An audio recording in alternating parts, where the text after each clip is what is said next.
السلام علیکم ورحمۃ اللہ وبرکاتہ۔ آج میں آپ کے سامنے سورہ المومنون کی آیت نمبر 12 سے لے کر 16 تک کا ترجمہ پیش کر رہا ہوں، سماعت فرمائیے۔ اعوذ باللہ من الشیطان الرجیم، بسم اللہ الرحمن الرحیم۔ ہم نے انسان کو مٹی کی چھت سے بنایا، پھر اسے ایک محفوظ جگہ ٹپکی ہوئی بوند میں تبدیل کیا، پھر اس بوند کو لوتھڑے کی شکل دی، پھر لوتھڑے کو بوٹی بنایا، پھر بوٹی کی ہڈیاں بنائیں، پھر ہڈیوں پر گوشت چڑھایا، پھر اسے ایک دوسری ہی مخلوق بنا کر کھڑا کر دیا۔ پس بڑا ہی برکت ہے، اللہ سب کاریگروں سے اچھا کاریگر ہے۔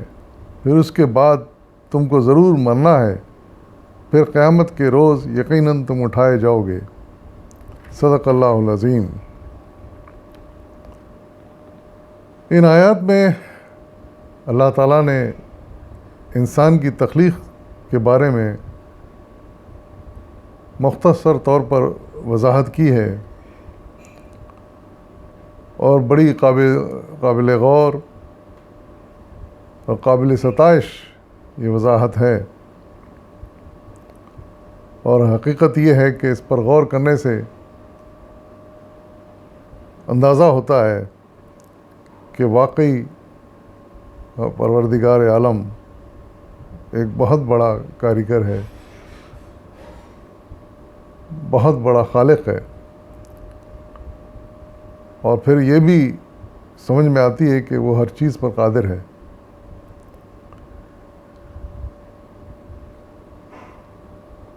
ذرا انسان کی تخلیق کے بارے میں جو باتیں فرمائی گئیں، ذرا ان پر غور کریں تو عقل حیران رہ جاتی ہے کہ کیسی صناعی ہے، یہ کیسا اس کا بنایا ہوا نظام ہے کہ ایک چند بے جان چیزوں سے وہ ایسی جاندار مخلوق بنا دیتا ہے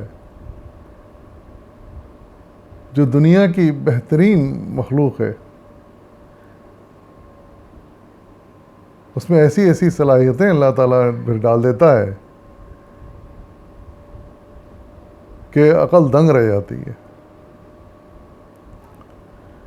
اب اندازہ لگائیے، ارشاد فرمایا جا رہا ہے کہ انسان کو پہلی مرتبہ تو اللہ تعالیٰ نے گیلی مٹی کے گارے سے بنایا، گیلی مٹی کے گارے سے بنایا، جو کہ حضرت آدم علیہ السلام کی تخلیق کی صورت میں ہمارے سامنے آئی۔ پھر اس کے بعد اللہ تعالیٰ نے ایک ایسا نظام بنا دیا انسان کی پیدائش سے متعلق کہ جو اس وقت سے لے کر، یعنی آپ حضرت آدم کی پیدائش کے بعد سے لے کر آج تک پھر یہ سلسلہ چل رہا ہے۔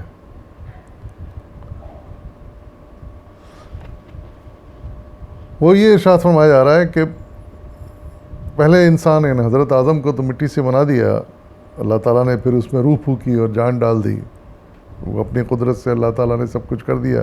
لیکن اس سلسلے کو قیامت تک چلانے کے لیے اللہ نے ایک ایسا خوبصورت نظام وضع کیا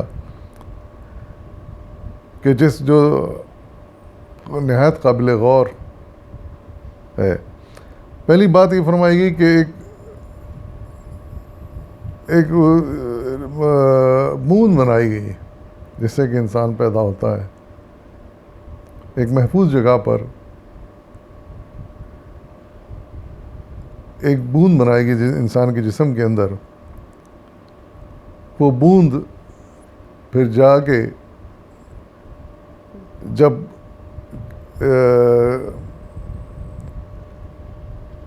عورت کے خلیے سے ملتی ہے، انڈے سے ملتی ہے،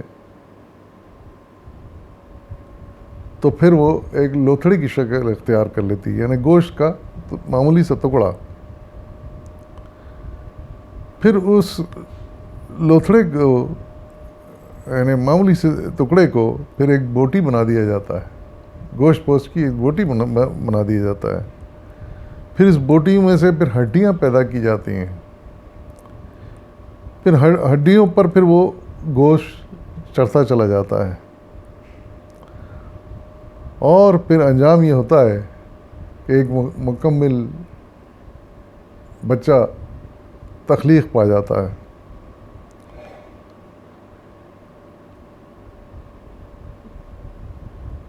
یہاں پر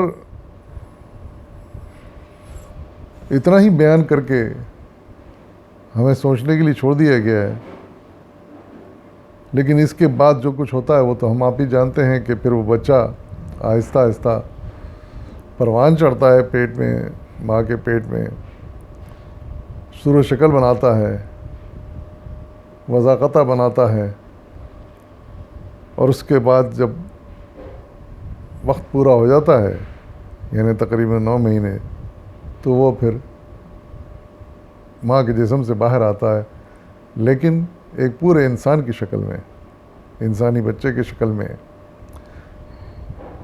اور پھر وہ بچہ آہستہ آہستہ بڑا ہوتا ہے، اور بڑا ہو کے ایک پورا انسان بن جاتا ہے،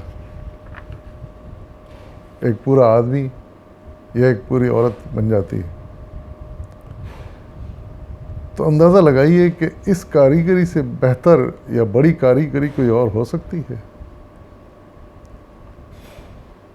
یعنی اس میں نہ کسی ہتھیاروں کا استعمال ہوا، نہ کسی اوزاروں کا استعمال ہوا، نہ کسی اور طرح کسی چیز کو ہاتھ لگایا گیا،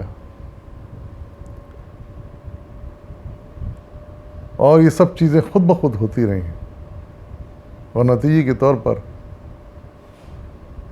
ہمارے پاس ایک کامل انسان کا بچہ ہمیں مل جاتا ہے. اور پھر وہ ظاہر بڑا ہوتا ہے، جوان ہوتا ہے، اس کے بعد بڑھاپے کو پہنچتا ہے، اس کے بعد اس کا انتقال ہو جاتا ہے.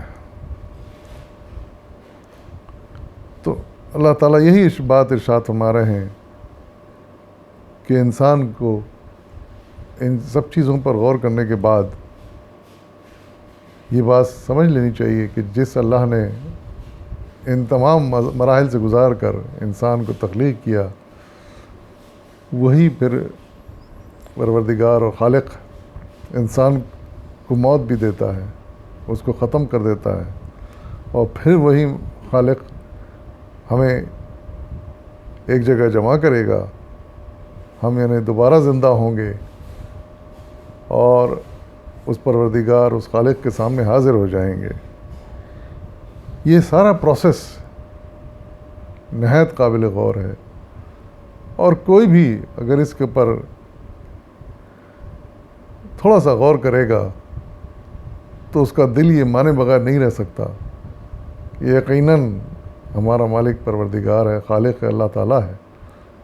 اس میں کوئی ایسے، اس پروسیس میں کوئی ایسی چیز نہیں جس میں انسان کا کوئی دخل ہو، یا انسان نے اپنی کوئی ٹیکنالوجی دکھائی ہو، ہوشیاری دکھائی ہو. نہیں،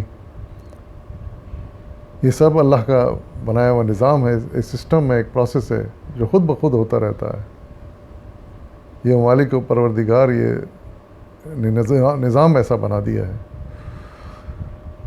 تو ہمیں ان باتوں پہ غور کر کے اس مالک کے زیادہ زیادہ قائل ہونا چاہیے، اور جب یہ صحت و عافیت کے ساتھ یہ پروسیس مکمل ہو جائے تو ہمیں اس کا شکر گزار ہونا چاہیے. وآخر دعوانا والحمد للہ رب العالمین.